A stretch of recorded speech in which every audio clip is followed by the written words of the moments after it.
Welcome to Food for the Soul. I'm your host, Kiana Swindell, and on today's episode, we'll be giving you your fix of spiritual and intellectual nourishment. So stay tuned. We'll be right back. I'm paying off all those student loans. Finally, right? How'd you manage that anyway? I started tracking my spending, changed a couple of habits. Wow. I'm kind of living paycheck to paycheck right now. I don't even know how I'm doing it. Well, have you tried saving a little? I want to, but where's that money gonna come from? Bill collectors, they're the worst. Am I right? When it comes to financial stability, don't get left behind. Not home. Get tools and tips for saving at feedthepig.org.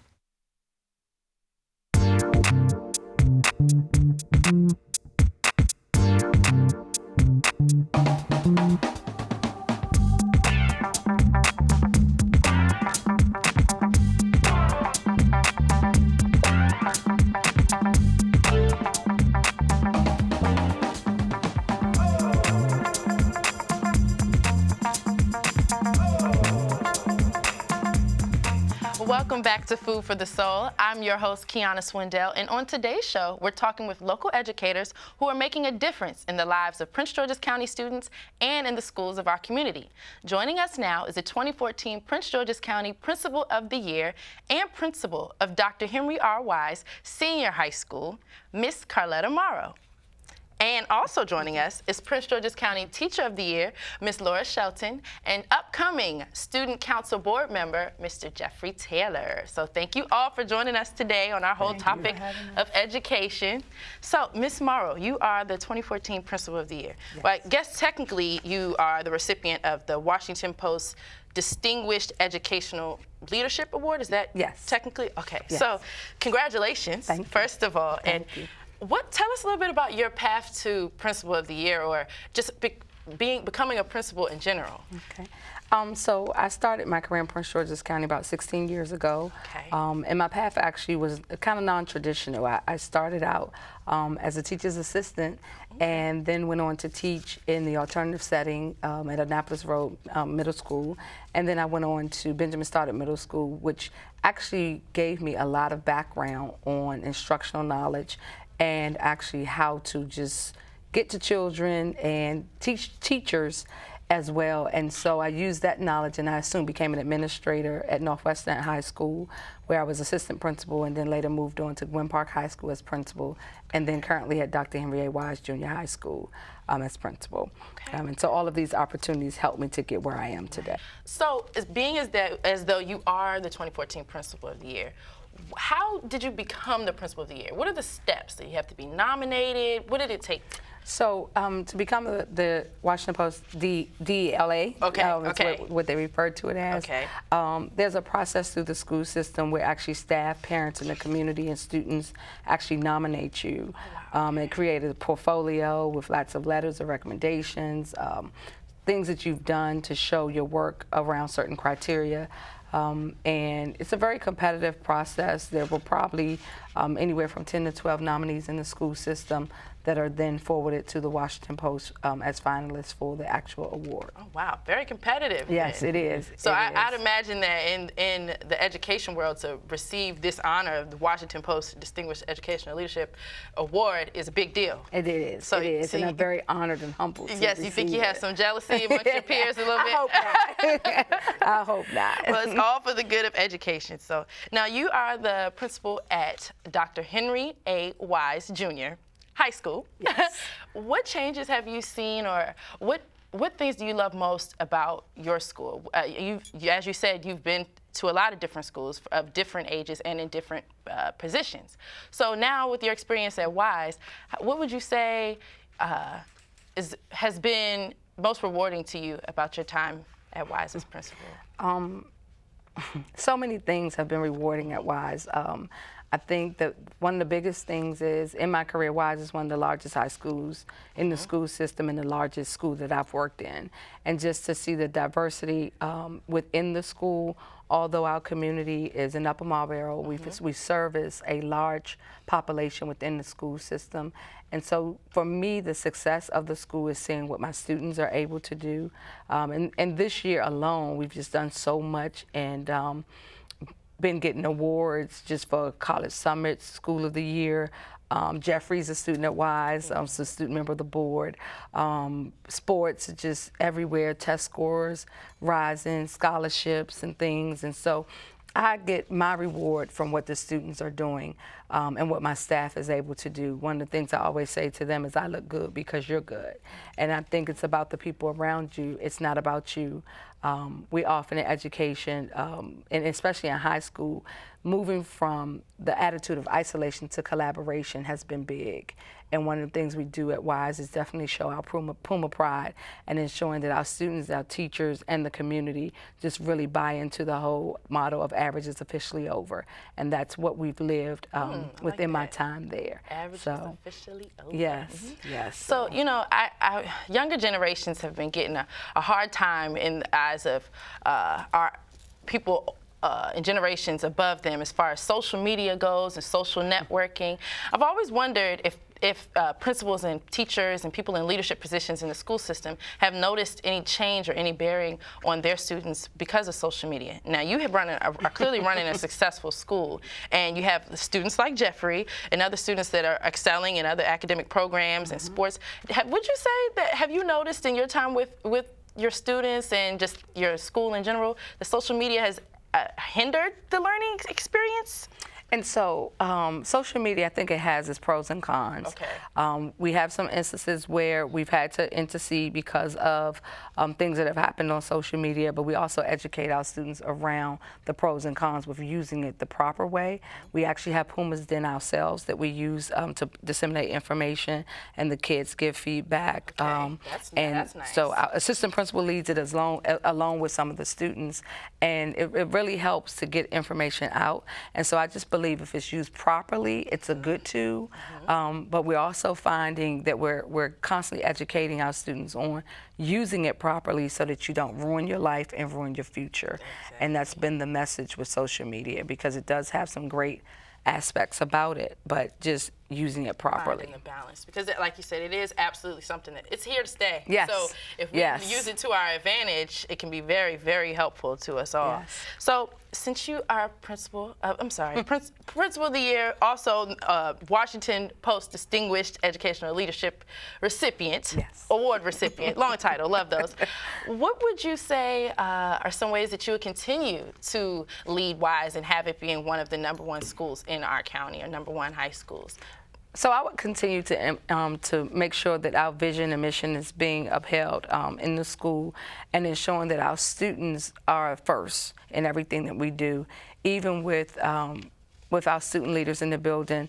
Everything and every decision that we make at WISE is about the kids and getting feedback from them, getting buy-in from them. And if we continue to do that, we will continue to be successful.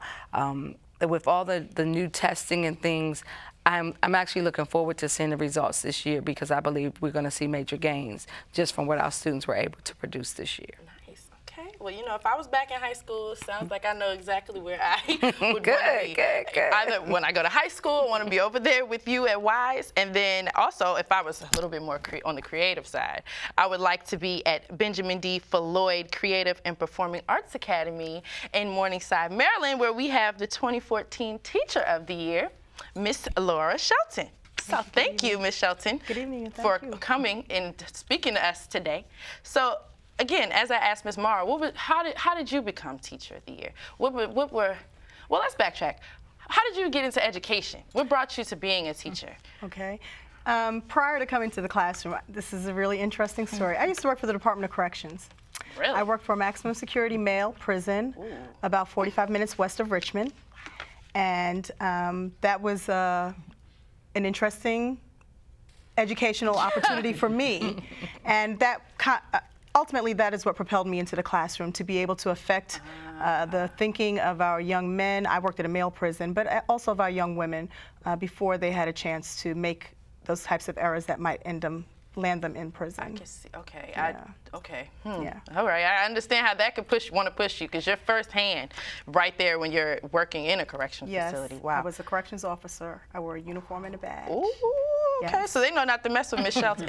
Actually, they do, yes. So was your journey to Teacher of the Year, did you have to be nominated in the same sense that Miss Mara was, or how was the process of how were you recognized? Each school in the county had opportunity to nominate up to 2 teachers. Okay. And I was one of the 2 that was nominated not only by my colleagues, but parents as well. Okay. And again, we also had to prepare a portfolio that was not just your resume or a letter of recommendation, but also your response to some questions about your philosophy and just some introspective questioning.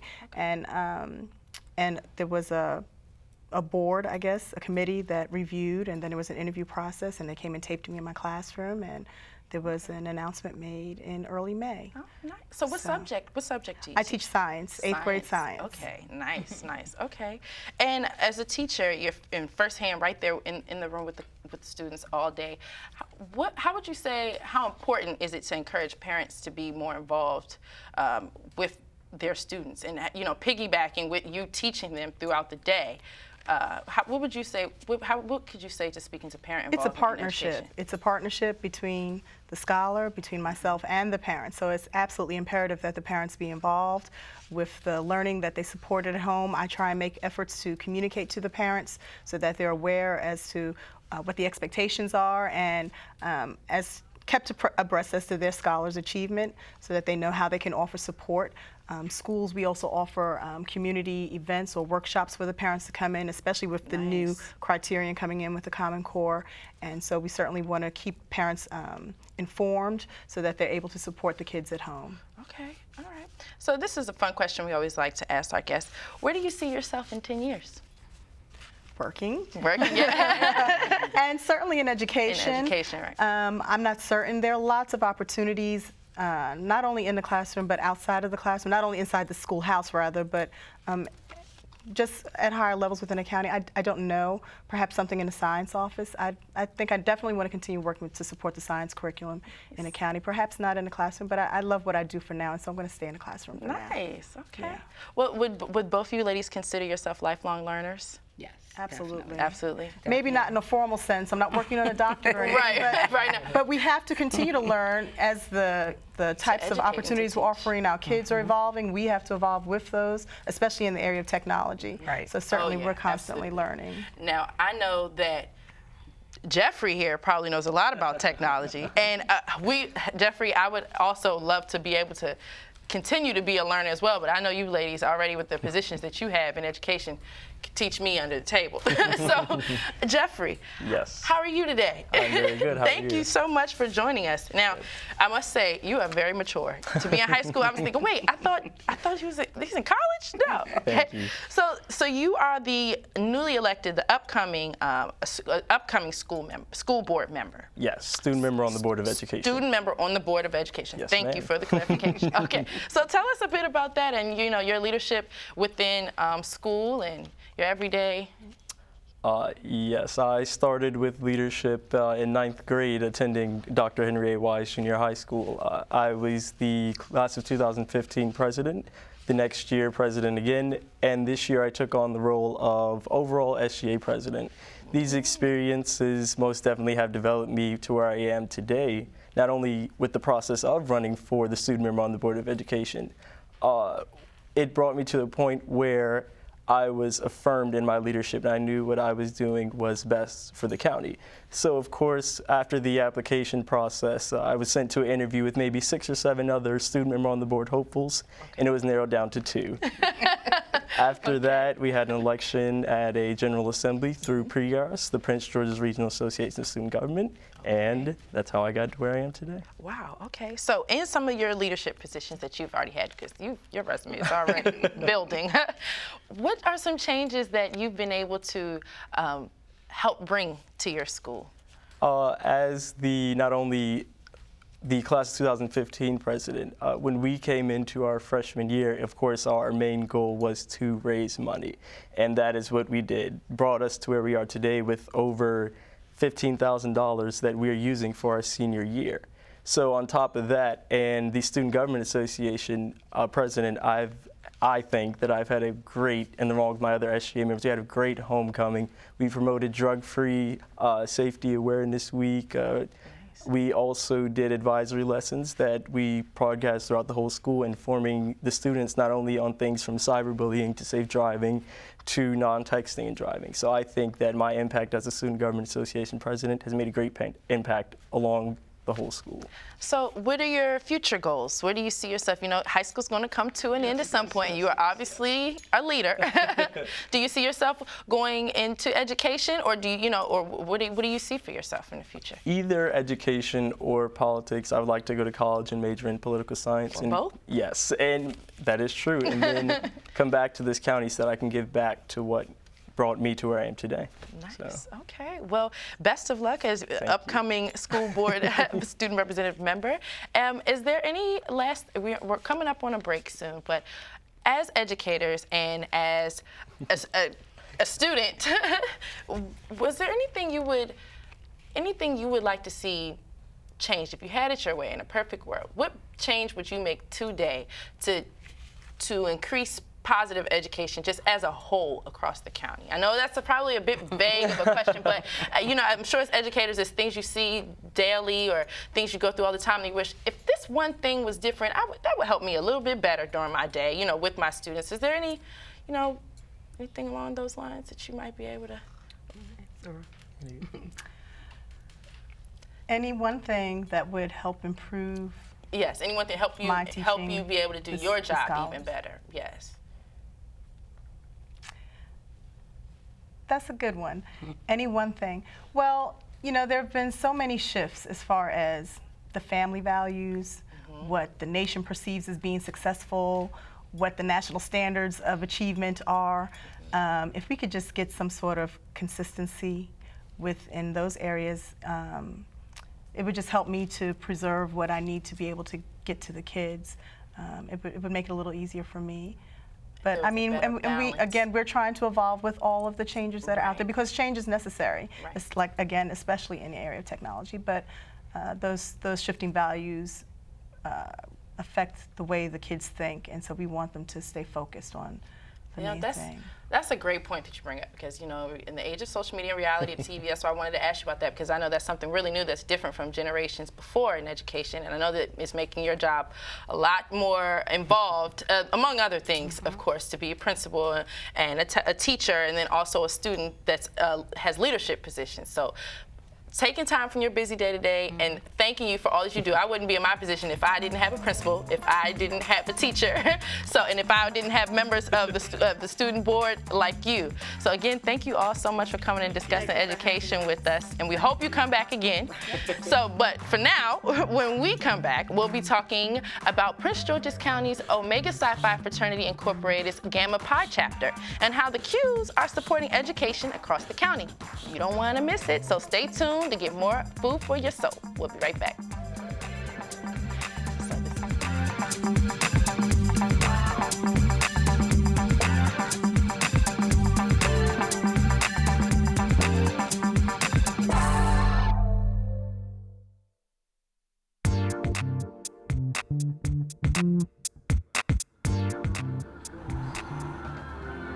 Now the big guy comes after that, hitting 340.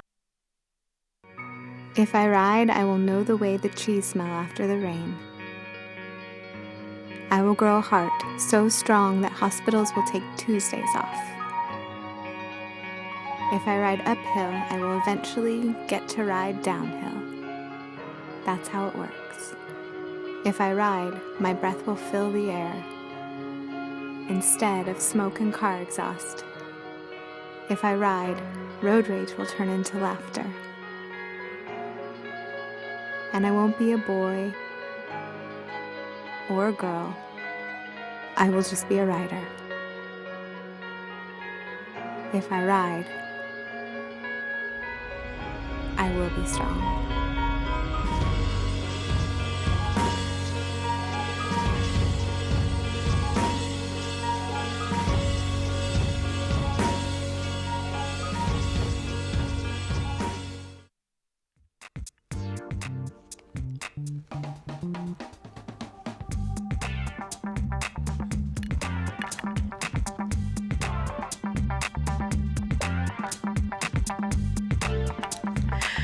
We're back on Food for the Soul. I'm your host, Kiana Swindell, and today we're talking with local educators who are making a difference in the lives of students in the community.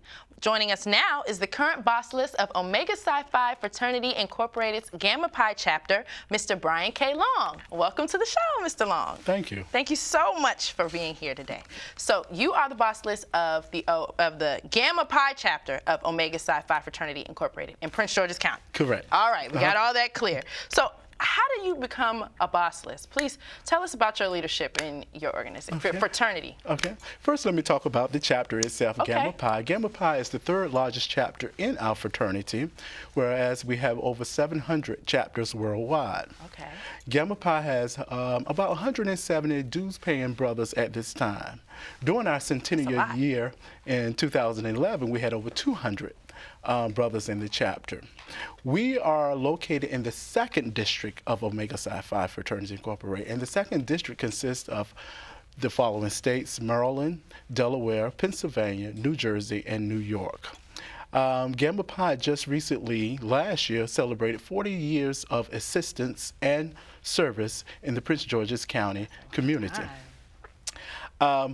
I was initiated into the fraternity in 1986 at the University of North Carolina, Chapel Hill, Psi Delta chapter. For 2 years here in Gamma Pi, I served as the keeper of records in SEAL, which is more like the chief business officer, the chief operating officer. Okay. And then I felt the need to step up and be of greater service to the fraternity and to the chapter. So I talked to my family, consulted with them, and made the decision to run for boss list of the chapter, and I ran unopposed. Oh, unopposed. Okay. Well, you have a nice little history here in the county and clearly statewide. Yeah. So what are some of the major education initiatives of the Gamma Pi chapter? And we hear that you all are very involved in the community, in the county. One is scholarships. Okay. We offer scholarships where you must apply and compete. Okay. Then we have our Project Enrich program, which is a college preparatory program for 4 years, where the individual will start in the 9th grade and will continue into the 12th grade. Wow, okay. Yeah. And then we have what we call Q Kids Days, which is not strictly an education program, but it's more of a program where we work with young kids to work on enrichment activities that will expose them to cultural and personal support and growth, as well as personal fitness and well-being. Okay, and the latter you are is that your Project Enrich initiative? Is that what you're referring to? The latter is more of a Q Kids where we work with younger kids. So what about your Project Enrich initiative? Can you tell us a little bit about that? Yeah, our Project Enrich initiative program is, like I said, it's more like a college preparatory program. However, the focus is to focus on the current academic status of the students who are participating in the program and to prepare them for college. They meet once a month at Bowie State University, and we have several seminars. We have time management. We have seminar on choosing college classes as well as your majors. We also look at financial aid, and we also look at increasing their analytical and writing skills, where they will participate in our annual essay contest. Wow, so you know, that is a very unique program because you actually follow, it's important, you don't hear too many scholarships or programs or education initiatives that actually help the student as they're going through. Right. Most of the time it's just like, okay, you know, well, almost time for college, let's go ahead and fill out this scholarship and see if you get it, but not many programs are actually allowing you to help groom that student. That's right. And kind of, you know, keep them accountable the whole time they're in high school. And that's the key word you said is groom, and that's what we're trying to do, is groom them and prepare them for college life. Okay. So how many people do you think, or how many scholarships do you think that the Gamma Pi chapter is giving out in time, ever since, you know, you all have been in assistance? Yeah, on a yearly basis, we give out 20 scholarships. We give out over $20,000 in scholarship to college freshmen, as well as follow-on support. And it equals out to about 20 individuals each year. So it looks as though we may have given out over 400 scholarships since our assistance, which is a good thing. And speaking of Project Enrich, we also give out scholarship to those students as well. And one proud thing we are so happy about is that 100% of our students in Project Enrich go to college. 100%. 100%. Wow. 100%. Wow. So as far as Q Kids and all of your education initiatives, how can people of the community or parents that want to get their children involved in these programs, how can they find out more about your programs, or how can they, do you hold meetings people can come to, and how can we figure them out? They can go to our websites. Okay. There's two. Okay. We have www.gammapi.org, and we have www.projectenrich.org. Okay. For scholarship applications, you would go to the gammapi.org website. Okay. For applications for Project Enrich, you would go to our projectenrich.org website. You can also send an email to our Project Enrich chairman, Brother Willie Hines, at projectenrich@gmail.com, and he will return your email immediately. Okay. All right. So I also understand that several members of the Gamma Pi chapter are leaders in education. Mm-hmm. So who are do we know some of these people? Yes, you do know some of those people. First of all, we are blessed to have several educators in our chapter. Some have retired and some are still working in education. Most of them are retired principals. Okay. This year, our Educator of the Year is from our chapter, and is our very own Brother Damon Goins, who's the principal of Gatewood Elementary School. Okay. We also have Dr. Mickey Burnham, who's president of Bowie State University. We also have Dr. Luther Burse, who is the former president of Fort Valley State, as well as Cheney University. We have Dr. Ed Ryans, who is the head of principals for the Prince George's County school system. And we have Brother Gordon Everett, who is my predecessor, who is the national president of the National Alumni Association of Winston-Salem State University. And we have Brother Roland Bird, who's a former professor of Howard University. Wow. That's a lot of educators and heavy hitters too, huh? Right.